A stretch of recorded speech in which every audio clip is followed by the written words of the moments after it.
여러분들에게 하루 삶을 시작하면서 삶의 원동력이 되는 것이 무엇입니까? 하루 아침에 눈을 뜨셔서 무언가를 생각할 때 가장 힘이 나십니까?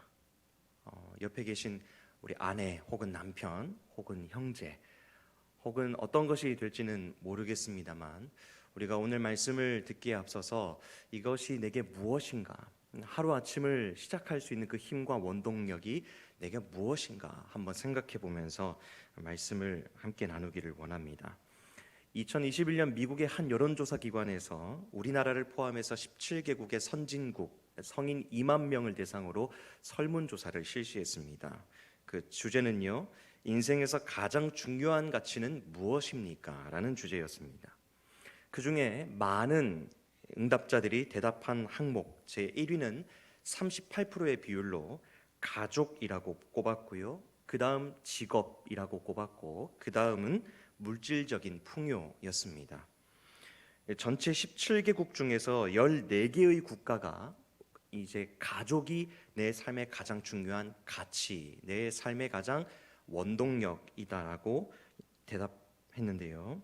이 설문조사 결과에서 한 가지 주목할 사실이 있었습니다. 그것은 바로 17개의 나라의 답변 중에서 우리나라만 유일하게 물질적인 풍요가 1순위로 꼽혔다라는 겁니다. 우리나라 사람들만 물질적인 풍요를 제일 중요한 삶의 가치, 삶의 원동력으로 꼽았습니다. 설문조사가 이루어졌던 이 배경 상황을 조금 살펴보면 그게 조금 이해도 됩니다. 2021년에 설문조사가 이루어졌으니 그 앞에 어떤 일이 전 세계적으로 있었습니까? 2020년에 전 세계적으로 이 코로나라는 이 질병이 퍼지면서 이 국제 경제가 전례 없는 불황을 맞았고, 그 여파로 우리나라도 IMF 시대에 버금가는 불황을 지금까지도 겪고 있지 않습니까?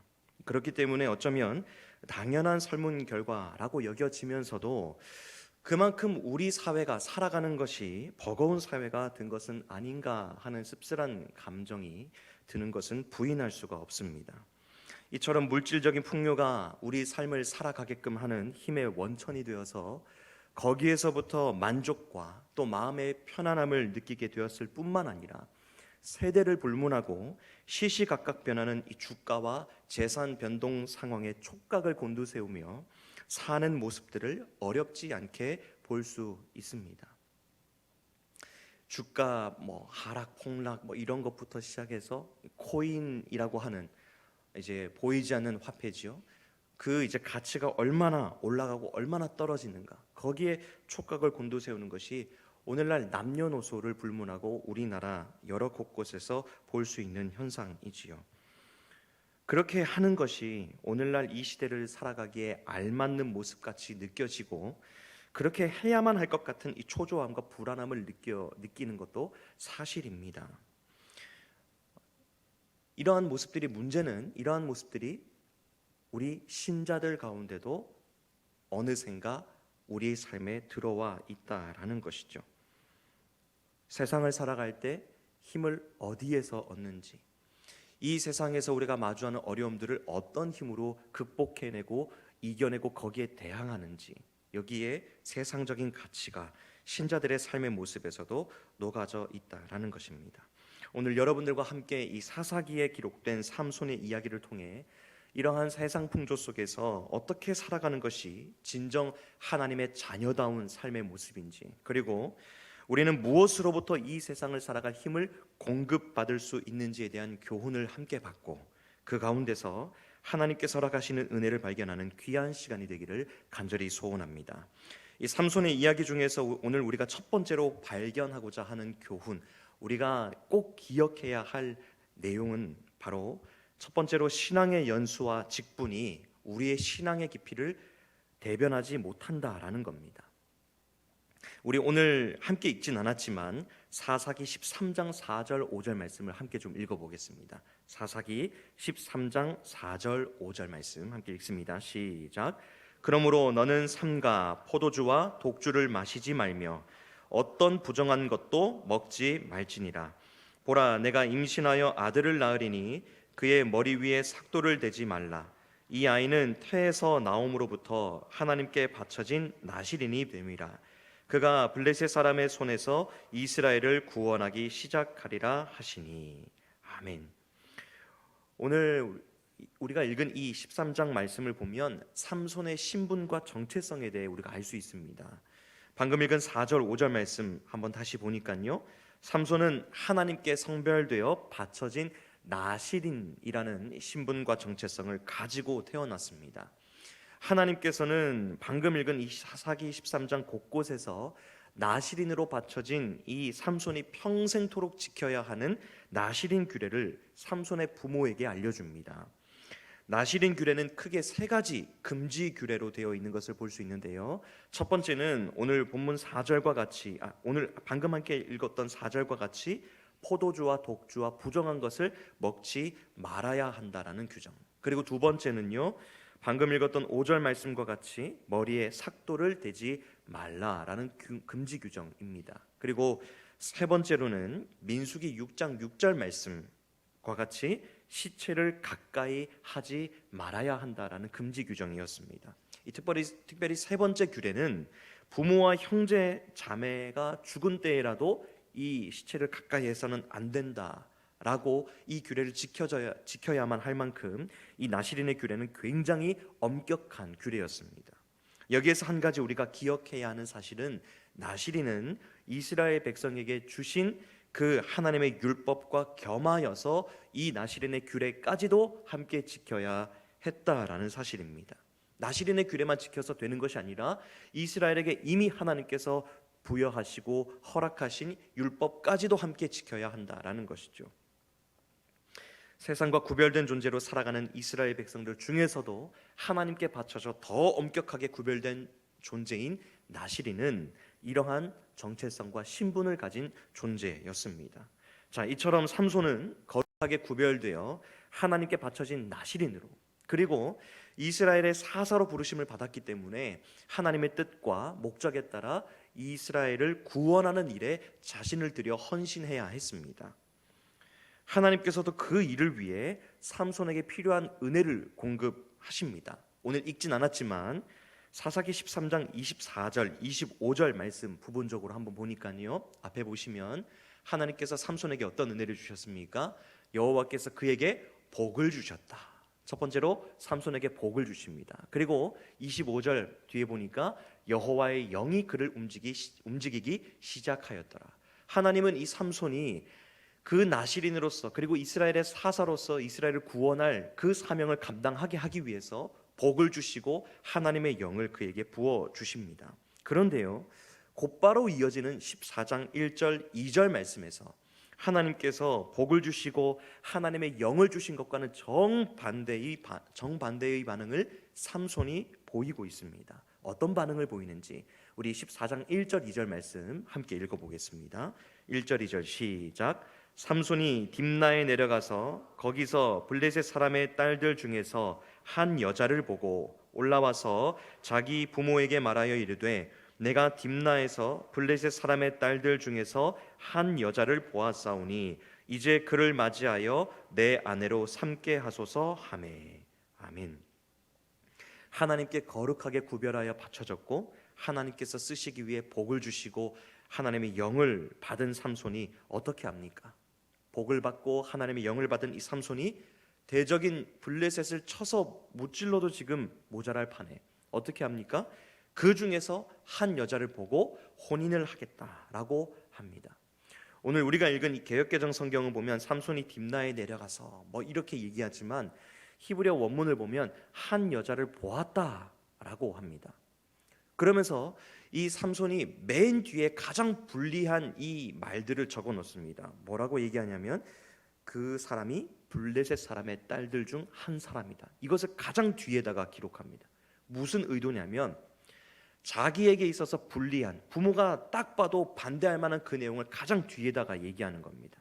아주 영악하지요. 왜 그렇습니까? 자신의 그 욕구, 이 여인과 결혼하고자 하는 그 욕망을 채우기 위해서 지금 이와 같이 얘기하는 겁니다. 그런데 여러분, 이스라엘 백성이, 나실인은 둘째치고 이스라엘 백성이 이방 여인과 혼인을 맺을 수 있습니까? 없습니까? 없습니다. 하나님께서 그것을 금지하셨습니다. 나실인이라서가 아니라 이스라엘 백성이면 그 누구든지 이방 사람과 혼인을 맺지 말지니라라고 하나님께서 율법으로 명령하셨습니다. 그렇기 때문에 이것은 삼손이 나실인이기 때문에가 아니라 바로 이스라엘 백성이기 때문에 해서는 안 될 행동입니다. 그런데요, 방금 읽은 14장 1절 2절 말씀 보니까 삼손이 한 여자를 보았다라고 하는데, 여기서 보았다라는 것은 시각적으로 발견한 것이 아니라 자기의 욕구와 욕망에 사로잡혀 행동한 것을 의미합니다. 그 삼손은 하나님의 백성, 그리고 하나님의 사사 나실인으로서의 모든 정체성을 지금 다 망각하고 만 것이죠. 어떻습니까? 이 삼손의 행동에서 전혀 지금 하나님의 성민으로서의 이스라엘 백성의 모습, 그리고 하나님께 거룩하게 구별되어 바쳐진 나실인다운 모습을 발견할 수가 없습니다.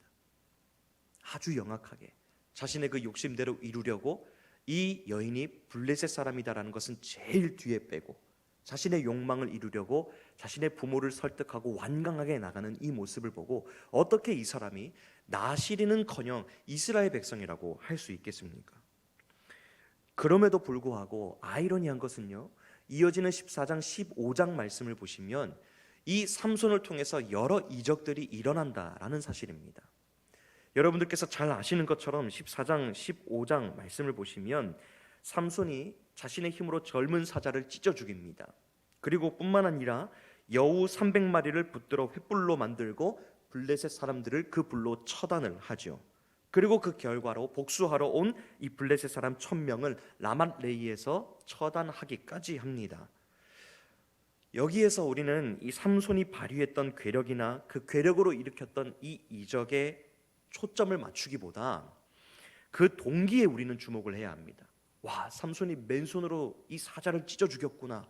야, 삼손이 그 괴력으로 이스라엘의 대적인 블레셋 사람들을 무찔렀구나. 이 결과에 우리가 주목하는 것이 아니라 이 삼손이 이 이적을 일으키기까지 가졌던 그 동기에 우리가 주목을 해야 한다라는 것이죠. 결과만 보면 어떻습니까? 이스라엘의 대적인 블레셋을 처단하고 이스라엘을 보호한 것처럼 보입니다. 그러나 이 삼손이 괴력으로 기적을 일으키는 장면이 기록되기 전 우리가 방금 살펴봤던 14장 첫 부분부터 살펴보면 어떨까요? 이스라엘 백성 나실인답지 않게 지금 삼손은 한 여인에게 마음을 빼앗겨 이방 혼음의 죄인지도 분간하지 못한 채 자신의 욕구를 채우려고 합니다. 이 욕심이 어떻게 이어집니까? 젊은 사자를 찢어 죽입니다. 그리고 나서 어떻게 합니까? 그 사자 시체 안에 있던 꿀을 빼어 먹습니다. 그런데 여러분, 아까 나실인의 규정 중에서 부정한 것을 가까이 하지 말아야 한다, 시체를 가까이 하지 말아야 한다는 규정이 있다는 걸 살펴보지 않았습니까? 그러니까 이 사자를 찢어 죽이고 나서 그 뒤에 꿀을 그 시체에서 먹은 것은 나실인의 규정을 어긴 것이죠. 마치 하나님을 무시하듯 보란듯이 이 나실인의 규정을 무시하고 그 꿀에, 앞에서는 여인의 마음을 빼앗겼다면 이제는 그 꿀의 마음을 빼앗겨서 나실인의 규정이고 뭐고 없이 자신의 욕구를 채우기에 바빴습니다. 그리고 그 이후에 또 일으켰던 기적, 욕망에 사로잡혀서 말도 안 되는 억지에 가까운 내기를 하거든요. 수수께끼를 내서 이것을 맞추는 사람에게 내가 이것을 주겠다라는 내기를 하는데, 자신의 그 이후에 결국 자신의 것을 빼앗기니까 자신의 개인적인 원한을 갖고자 이 괴력을 사용하여서 블레셋 사람들을 처단합니다. 여러분, 여기까지 보면 어떻습니까? 이 삼손이 괴력을 일으켜서 블레셋을 처단한 그 동기가 순수하지 않다라는 것을 알 수 있죠. 하나님께서 부여하시고 하나님께서 맡기신 그 힘과 사명을 감당하기 위해 힘을 발휘한 것이 아니라 자기 자신의 욕망, 그리고 자기 자신의 욕망의 그 결과로 인해 벌어진 위험한 상황을 수습하기 위해 이 힘을 사용합니다. 결국 이 삼손을 통해 일어난 대부분의 기적은 하나님께서 맡기신 사명에 충성하는 중에 일어난 그런 일이 아니라 삼손의 개인적인 욕망과 욕심을 채우고 그것을 이루기 위해 일어난 사건임을 우리는 알 수 있습니다. 이 사실이 우리에게 무엇을 알려줍니까? 하나님의 성민, 그리고 이스라엘 백성이라는 그 신분 자체가, 나시린이라는 그 신분 자체가 하나님께 그 정체성 그 자체가 저절로 하나님의 사명을 이루지 못한다라는 것을 깨닫게 되는 것이죠. 아무리 그가 하나님께 거룩하게 성별되어진 나시린이라 할지라도, 아무리 그 삼손이 하나님께 선택된 하나님의 사사라고 할지라도 그 신분과 그 정체성 그 자체가 하나님의 사명을 저절로 이루어 가지는 않는다라는 것입니다. 하나님의 사명은 하나님의 자녀요, 하나님의 일꾼이라는 정체성으로 부르심을 받은 그 사람이 그에 합당하게 하나님께 사로잡혀서 하나님의 뜻을 이루는데 자신을 드리고 그 모든 목적과 뜻을 하나님을 위하여 행할 때에야만 비로소 그 사명이 이루어지고 하나님의 자녀, 하나님의 일꾼이라는 그 정체성이 참되다, 진실되다라는 것이 증명된다라는 것이죠. 사랑하는 여러분, 오늘 이 말씀으로 우리 자신에게 정직하게 질문해 보면 좋겠습니다. 나는 과연 그리스도인, 하나님의 자녀, 그리고 내가 맡은 이 직분이라고 하는 그 정체성과 신분이 곧 나의 신앙의 현 주소, 나의 신앙의 깊이라고 생각하고 있진 않는지 돌아보면 좋겠습니다. 저에게 먼저 예를 들어보면, 제가 하나님의 자녀요, 특별히 하나님의 은혜로 목사가 되었는데 이 목사라는 직분이 하나님 앞에서 나의 신앙의 현 주소라고 생각하고 있진 않는지, 내게 맡겨주신 이 목사라는 직분이 나의 신앙의 깊이라고 내가 착각하고 있는지 제가 먼저 돌아봐야 한다는 것이죠. 이것을 여러분에게도 적용하셔서 내가 하나님의 자녀라고 하는 그 신분 때문에 내가 어떠한 행동을 하든지 나는 그래 하나님의 자녀니까 내 신분이 나를 보호해 줄 거야, 내 신분이 나를 대변하지, 내 직분이 나를 대변하지, 내 정체성이 나의 현 주소를 나타내지, 이렇게 우리가 생각하고 있진 않은지 돌아보아야 한다라는 것이죠. 그리스도인, 하나님의 자녀, 또 교회에서 여러 직분을 맡았기에 나 스스로를 정체성에 합당한 사람으로 생각하지만 실상은 그 정체성에 합당한 모습은 온데간데 없이 나 스스로의 생각과 뜻을 이루는 데에 그 정체성을 도리어 이용하고 사용하고 있지는 않는지 고통스럽더라도 우리 자신을 스스로 돌이켜보기를 원합니다. 반드시 기억할 것은 우리의 직분과 우리의 신앙의 연수가 우리의 신앙의 깊이를 대변하지 못한다라는 사실입니다. 우리가 가진 하나님의 자녀, 그리고 그리스도인, 그리고 여러 가지 직분으로 나타날 수 있는 정체성은 반드시 그에 합당한 행동으로 증명된다라는 것을 우리가 또한 반드시 기억해야 합니다. 간절히 바라기는 저와 여러분 모두 신분과 정체성 그 자체가 우리의 신앙이라고 생각하지 않고 하나님의 사명과 정체성에 합당하게 행할 수 있기를, 그런 행동들이 우리의 삶 가운데 나타날 수 있기를 간절히 소원합니다. 그리하여 우리의 열심이 관역을 빗나간 그런 화살과 같이 하나님의 뜻을 이루는 것과는 무의미한 열심으로 남지 아니하고 하나님의 사명을 이루는 귀중한 헌신으로서 우리의 열심이 작용되고 남을 수 있기를 간절히 소원합니다. 이 삼손의 이야기 중에서 두 번째로 우리가 발견하고자 하는 교훈은요, 하나님의 말씀이 우리의 힘의 원천이자 소망의 원천이 된다라는 사실입니다. 이처럼 신분과 정체성의 잘못된 자각으로 인해 하나님의 사명이 아닌 자신의 욕망을 이루는 데에 익숙해져 버린 삼손의 이야기는 오늘 우리가 함께 읽었던 16장에 다다라서야 절정에 이르게 됩니다. 오늘 읽진 않았지만 16장 1절부터 3절까지 말씀을 한번 찾으신 성경을 통해 한번 보시겠습니까? 16장 1절부터 3절까지의 말씀을 보시면 여전히 삼손은 하나님의 사사, 나시린이라는 정체성에 합당하지 않은 행실들을 계속 보입니다. 자신의 욕망의 대상이자 약점인 여자를 찾아 헤매는 삼손의 모습을 16장에서도 볼 수 있죠. 삼손은 1절 말씀 보니까 가사라는 곳에서 기생에게로 들어갔다가 위험한 상황을 만나게 됩니다. 그리고 삼손은 그 위험한 상황을 모면하기 위해서 자신이 가지고 있는 괴력, 그 힘을 이용해서 이 위험한 상황을 벗어나려고 합니다. 16장 1절부터 3절까지의 말씀은 15장 마지막 절까지의 그 삼손의 이야기와 또 16장 4절부터 시작되는 삼손의 그 마지막 이야기를 연결해주는 본문으로서 삼손의 삶 전체를 정리해주고 또 정의를 내려주는 본문입니다. 그러니 이 16장 1절부터 3절까지의 말씀을 보면 삼손의 평생이 이러한 모습들이었구나라는 것을 우리가 알 수 있는 것이죠. 즉 삼손은요, 자신의 욕망을 채우기 위해 살았고 그 때문에 이 위험한 상황이 닥치면 하나님이 주신 힘을 자신의 마음대로 사용하는, 하나님의 사명과는 거리가 먼 사람이었다라는 것을 이 16장 1절부터 3절 말씀이 우리에게 알려주는 것이죠.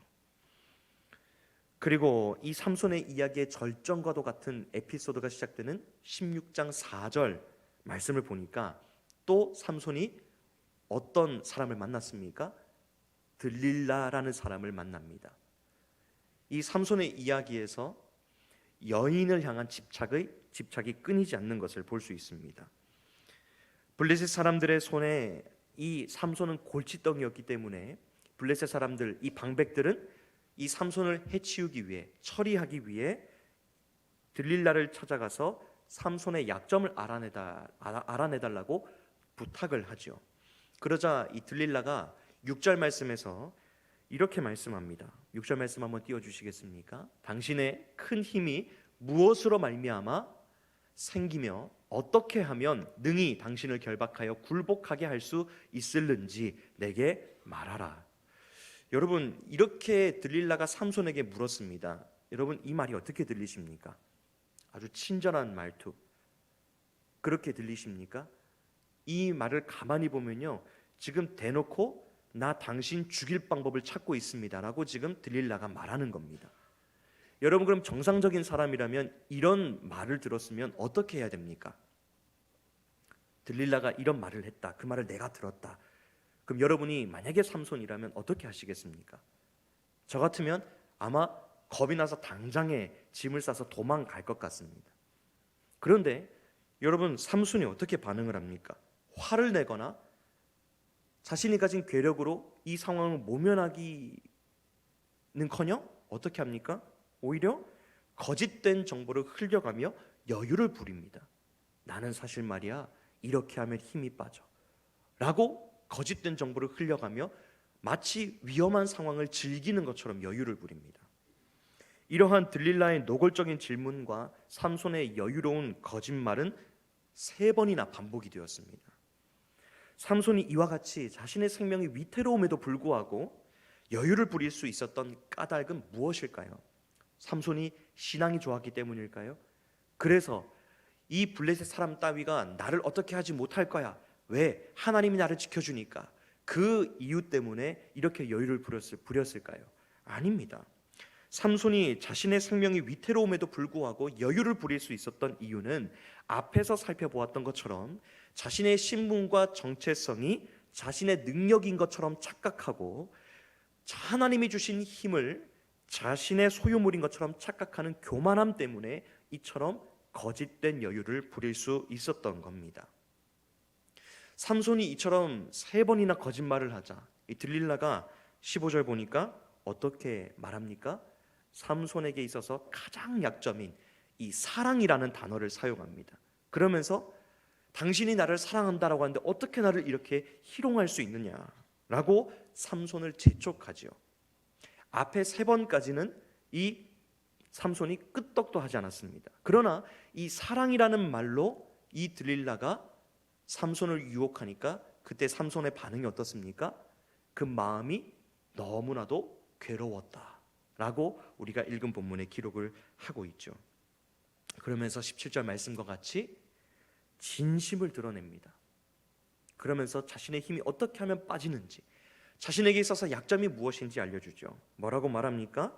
내 머리 위에 삭도를 대면 내가 힘을 잃게 될 것이다 라고 나시린의 규례를 발설하고 맙니다. 이후에는 여러분들께서 잘 아시는 바와 같이 삼손은 머리카락을 잃고 결국 힘을 잃어버리게 되죠. 그리고 아주 비참한 최후를 맞이합니다.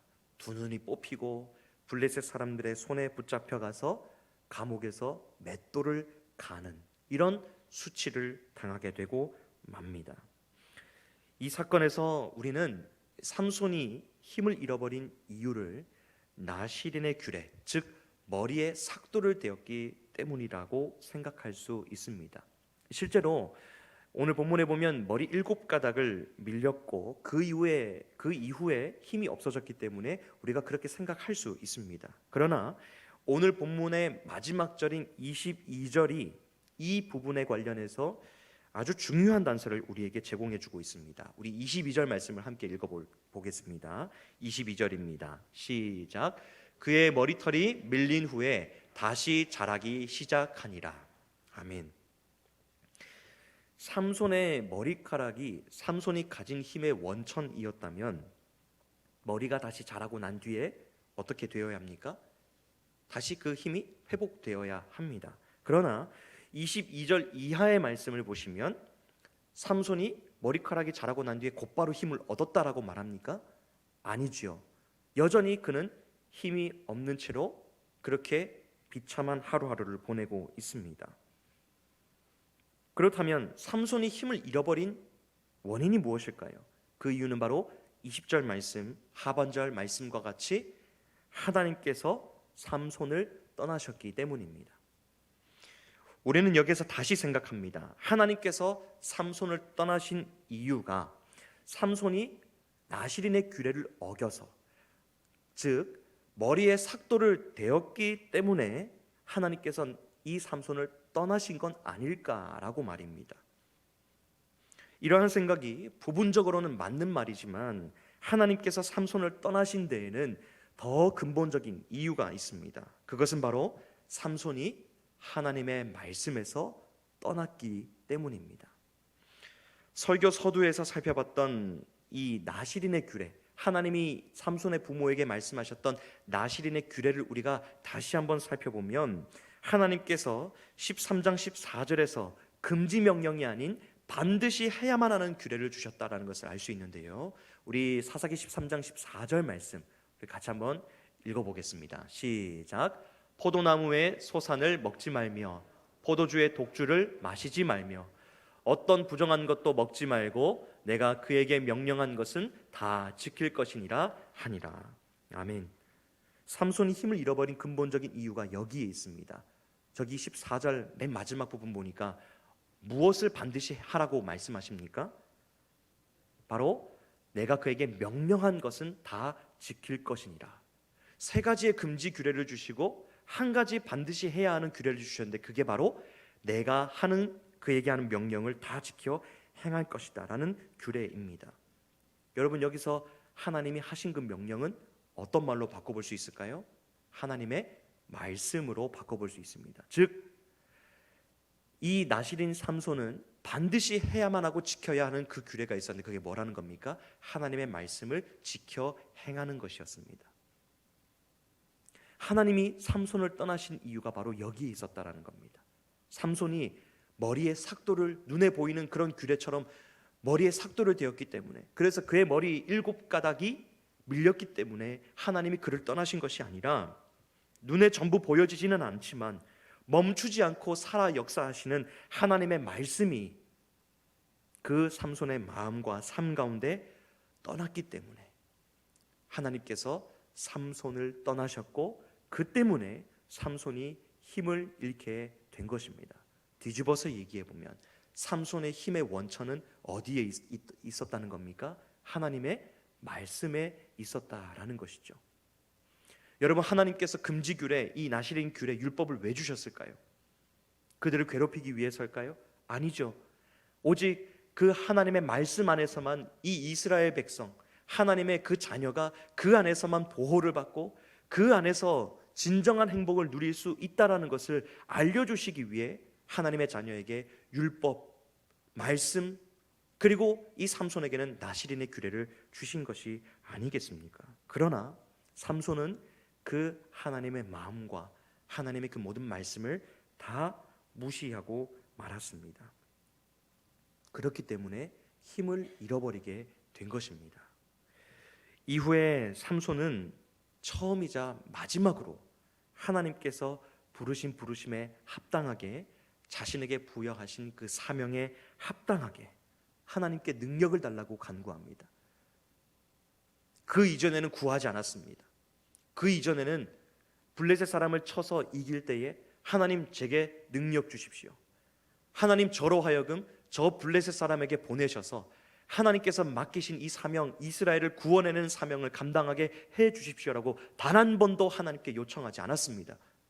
그런데 언제 그가 하나님을 찾습니까?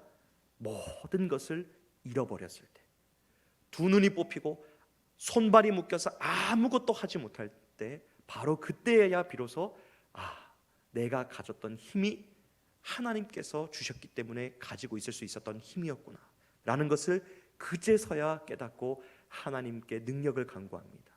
하나님, 제게 한 번만 능력을 주십시오.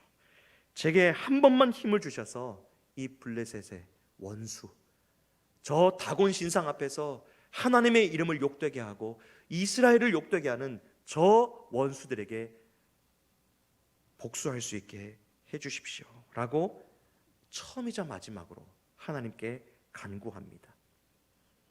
그리고 그 간구를 듣고 하나님께서 어떻게 하셨습니까? 응답해 주셨죠. 하나님의 도우심으로 마침내 그가 모든 것을 다 잃었을 때에야 비로소 삼손이 하나님께서 맡기신 그 사명을 감당할 수 있게 되었습니다. 그렇게 인생의 마지막, 그 비참한, 눈에 보기엔 비참한 그 상황 가운데에 결국 하나님의 영광을 나타내는 일을 하게 되었죠. 사랑하는 여러분, 아까 설교 서두에서 질문을 드렸습니다만 다시 한번 질문을 드리겠습니다. 저와 여러분으로 하여금 삶을 살아가게 하는 원동력이 무엇입니까? 우리에게 있어서 힘의 원천이 무엇입니까? 삶에서 마주하는 어려움을 감당하고 이겨내게 하는 그 힘의 원천이 무엇입니까? 저와 여러분으로 하여금 그리스도인답게 하나님의 자녀답게 살아가게끔 하는 그 원동력, 우리의 마음을 움직이고 이끌어가는 그 원동력이 무엇입니까? 또한 이 험한 세상을 살아가며 우리에게 위로가 되고 소망이 되는 것은 무엇입니까? 내가 소유하고 있는 물질입니까? 아니면 내가 소유하고 있는 명예입니까? 지위입니까? 아니면 내가 가지고 있는 안정적인 환경입니까?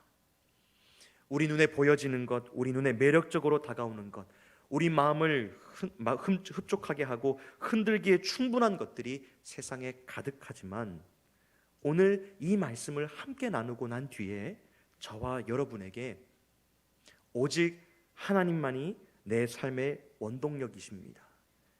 오직 하나님의 말씀만이 어려움을 감당하게 하는 힘의 원천이십니다. 오직 하나님의 말씀만이 내가 가지고 있는 신분과 정체성을 살아내게끔 하는 힘의 원천이십니다 라고 이런 고백만이 저와 여러분 가운데 남게 되기를 간절히 소망합니다.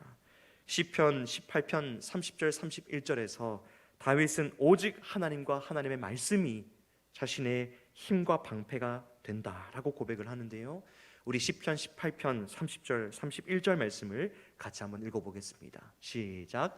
하나님의 도는 완전하고 여호와의 말씀은 순수하니 그는 자기에게 피하는 모든 자의 방패시로다. 여호와 외에 누가 하나님이며 우리 하나님 외에 누가 반석이냐. 아멘. 하나님의 도는 완전하고 여호와의 말씀은 순수하니 그는 자기에게 피하는 모든 자의 방패시로다. 여호와 외에 누가 하나님이며 누가 반석이냐라고 하는 이 고백이 저와 여러분의 고백이 되기를 간절히 소원합니다. 우리의 삶 가운데 어려움과 여러 고난들이 닥쳐올 때마다 눈앞이 캄캄해지고 앞이 막막한 그런 상황들을 만날 때마다 내가 가지고 있는 것들을 들추어 보기 전에 하나님의 말씀, 변하지 않고 변개치 않아서 언제든지 나에게 힘과 위로가 될 수 있는 그 하나님의 말씀을 꺼내어 보고 그 안에서만 위로와 소망을 발견하는 저와 여러분 되기를 간절히 소원합니다. 또한 시편 84편 5절 6절 말씀 또한 우리의 힘의 원천이 누구이신지 우리에게 밝히 말씀하는데요, 우리 시편 84편 5절 6절 말씀도 함께 같이 한번 읽어보겠습니다. 시작. 주께 힘을 얻고 그 마음에 시온의 대로가 있는 자는 복이 있나이다. 그들의 눈이 물골짜기로 지날 때에 그곳에 많은 샘이 있을 것이며 이른 비가 복을 채워주나이다. 아멘. 주께 힘을 얻고 그 마음에 시온의 대로가 있는 자는 복이 있는 사람이다. 그리고 6절 말씀에 뭐라고 말합니까? 눈물 골짜기로 지날 때에 그곳에 많은 샘이 있을 것이고 이른 비가 복을 채워주나이다. 우리 삶 가운데에 눈물 흘리는 날도 있지 않습니까? 우리 삶에 그리스도인다운 정체성을 감당하지 못할 때 그런 연약함을 가질 때도 있지 않습니까? 세상을 닮은 모습들을 우리가 나타낼 때 보일 때도 있지 않습니까? 그럴 때에 우리가 이 말씀을 기억하며 오직 하나님께만 힘을 얻고 하나님의 말씀 안에서만 힘과 위로와 소망을 발견하면 좋겠습니다. 간절히 원하는 것은 눈에 보여지는 것을 우리의 힘과 원동력 삼지 않고 오직 우리와 함께 하시는 하나님과 그분의 말씀만을 우리의 힘과 원동력, 그리고 이 땅에서의 어려움을 마주할 때마다 위로와 소망으로 삼는 저와 여러분 되기를 소원합니다. 하나님의 말씀을 의지하는 가운데 힘을 얻으시고 그 힘으로 우리의 신분과 정체성에 합당하게 살아가며 하나님의 사명을 감당할 때 우리를 통해 하나님께서 놀라운 역사를 이루실 줄을 확신합니다. 그 일에 귀하게 쓰임받는 저와 여러분 다 되시기를 주님의 이름으로 축복합니다.